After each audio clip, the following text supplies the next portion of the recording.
Welcome to BoomerWorks. Our mission is empowering professionals age 50 plus to re-career into self-employment.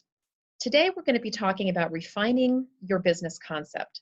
And we'll be expanding on boxes 2, 3, and 4 from the Lean Business Plan template, which can be found on boomerworks.org/templates.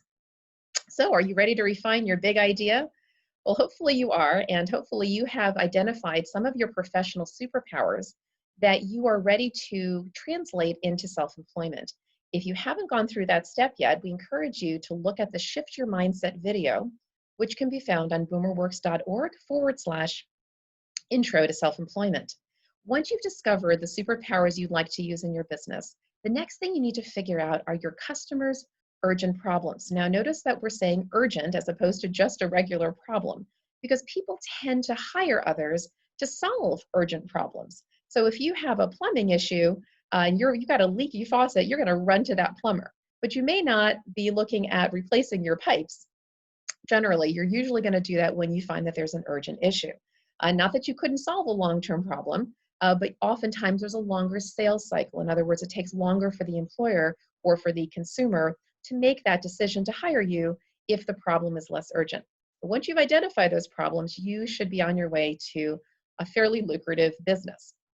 So the first thing I'd like to open up with is your superpowers, and just helping you to see some of the examples of ways that you can use your superpowers. So maybe you, in your professional W-2 life, really develop some very strong software engineering skills, and maybe you'd like to focus that as your niche business. Or maybe you've been a hobby cook, right? You've had some really great cooking skills, and you would like to repurpose that into a profession in self-employment. Or maybe it's copywriting or project management or accounting. The list goes on and on.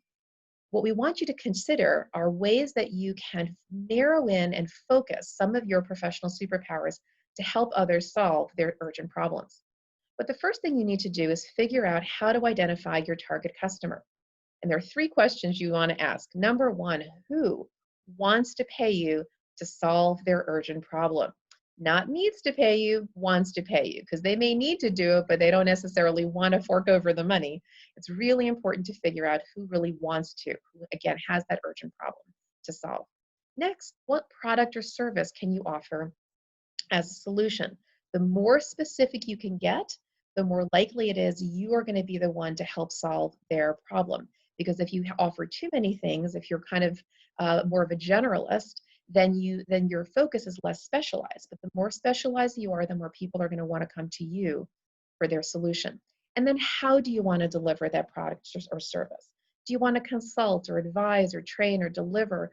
There are so many ways to provide solutions, but how you do it is just as important as what you want to do. So really important to all of this is to figure out a niche customer focused.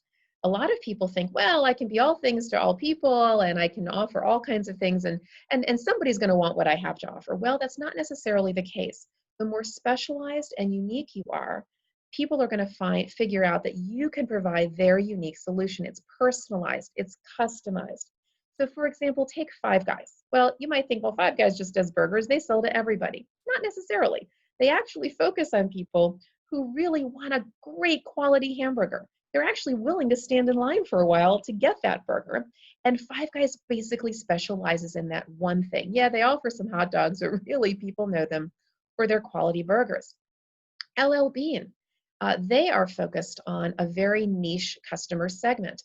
Folks who have more of an outdoorsy kind of a feel to them. They even focus their products on men versus women versus kids. And if you look at their catalogs, they're all fairly customized. The idea, again, is don't try to be all things to all customers. Figure out what your niche is and focus there. You can always expand, but you want to start with something that's fairly niche. Next is defining your target customer. There are 3 types of customers, or 3 types of business models: B2B, which is business to business; B2C, which is business to consumer; and B2G, business to government. In other words, are you as a business selling to another business? Are you selling to a consumer? Or are you selling your services to the government? Let's talk about B2B, business to business. When you're refining your B2B customer, there are several areas you want to think about. Number 1, Is it a for-profit or a nonprofit that you're targeting? Not that you couldn't target both, but again, the more niche you can be, the better. Which sector do you want to focus on? For example, are you looking to focus on environmental nonprofits or the for-profit commercial real estate sector? Maybe healthcare. And when you're looking at healthcare, do you want to refine it down to pharmaceutical companies versus hospitals? So many different ways that you can niche yourself. Maybe it's revenue size. You want to look at a small company, a mid-size, a large. Their revenue size may determine certainly what their budget is, but also may determine their need for you. Likewise, staff size. So with small companies, they might need to outsource what you have to offer on a larger basis. Maybe they're so small they don't have a marketing department and they really need your full-blown marketing services. Or maybe they don't have an HR department and they need you to be their recruiter. On the other hand, if it's a very large company, they may not have the need for the full-blown services or even the products that you offer, but maybe they just need a piece. I mean, they're willing to pay a premium for that. Maybe you're focused on the type of department. For example, the sales department. Maybe there's an underperforming sales team that you need to help, or finance, and you want to provide accounting services, or marketing department again, and you want to do their copywriting. The list goes on, but maybe you can focus on a certain department. And likewise, you could focus on a type of executive. So you want to provide services, business advisory services to CFOs, or you want to provide payroll services to HR professionals. Or maybe you want to offer a solution for the chief taste tester at a chocolate manufacturer. Wouldn't that be fun? In any event, regardless of which one you're focused on, you need to make sure that you're refining your B2B customers so you can provide their unique solution. Next, what is their urgent problem? So here are some examples. Maybe you're focused on an environmental nonprofit who needs help raising funds from high net worth donors. And you're going to be the one to go out and build those relationships and ask for the big dollars. But maybe you want to provide donor events. You want to put on big fundraising galas because you've got great event planning skills. Maybe it's a large property management firm who needs help attracting new tenants, and you want to broker those relationships because you really have that great those great relationship building skills. Or maybe you're targeting sales executives, specifically in technology firms, who need help with their underperforming sales teams, and you want to do training, or maybe you want to do some executive coaching. These are just a few examples of ways that you can translate your niche industry or market into a really practical solution. Let's talk about B2C, business to consumer. So when you're focusing on your B2C customer, first focus on a population, a demographic. These are just a few of the examples that you could be looking at to niche your demographic. Maybe it's gender or certain age populations, people with certain education levels, ethnicities, socioeconomic status, certain professions, or people who live in certain parts of the country or around the world. Maybe it's people who have personal interests. And then you need to identify a problem. So here's an example. You want to focus on helping African American men over 50 who want to refine their executive leadership skills. And you want to provide executive coaching services just for that population. Not to say you need to niche it in that demographic, but the more niche you can be, the more, again, they're going to find you as their customized solution. Maybe it's recent college graduates on a budget who want healthier food options, and they either don't want to cook for themselves, or maybe they need recipes, or they need to learn a healthier lifestyle, but they need to do it on a frugal budget, and you're the person to provide that solution. Maybe it's affluent retirees who live in Europe and want curated travel experiences, and you're going to go take them on tours, or maybe you're going to be a travel agent. Here again are very specific examples of problems that certain populations have that you might be able to be a solution for. And finally, let's go to B2G, business to government. When you're focusing on the government, the first thing you need to do is focus on a region. And that would be the federal, state, or local, which all three have very different kinds of needs.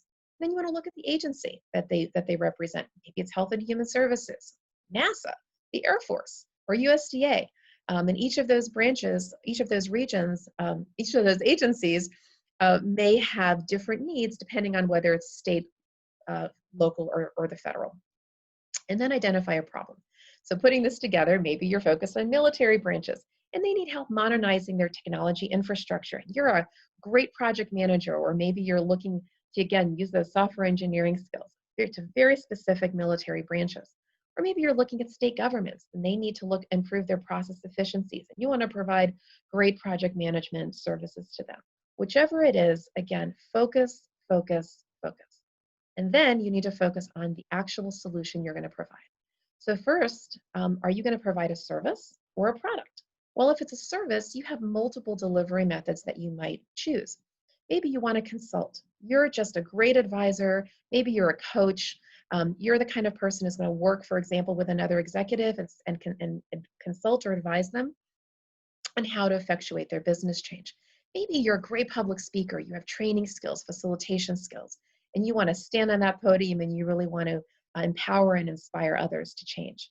Maybe you're a broker. You're a great connector. You've got those social skills, and you want to connect people with each other, maybe as a recruiter, a real estate agent, a merger and acquisition broker. All of these ways are ways that you can connect people to help effectuate, again, their business changes. Or maybe you want to do the delivery. You want to offer copywriting services, accounting services, event planning services. You want to, whether you're sitting behind a computer or face to face, you want to be the one to produce the deliverable rather than helping others do it for themselves. You could also offer a specific product. And if you do, well, these days it's primarily online sales. Yes, you can do brick and mortar for sure, but of course things are moving in a digital direction. So whether you're offering arts and crafts products through Etsy or another platform, or whether you, I don't know, want to offer your baked goods online, certainly the digital platforms are plentiful and available for you. And more than anything, you really need to look at your personality type when you're thinking about your delivery method. Again, for those of you who are more social and extroverted, maybe you want to have much more of a face-to-face relationship with your customers in some of the ways that we mentioned here around consulting or training or brokering. But if you're more introverted and like to kind of sit more behind a computer, that's fine too. And maybe you want to deliver those products or do more online sales. So when you're selecting your solution delivery options, you need to think of it in both of those ways. So if you want to deliver that product, maybe it's you offer actual copywriting services for small businesses, as opposed to training others how to be a great copywriter. So you see the difference, one you're delivering and one you're training somebody else to deliver. Or maybe you want to provide technology services for military branches, as opposed to advising the executives in those branches on how to create better technology infrastructures.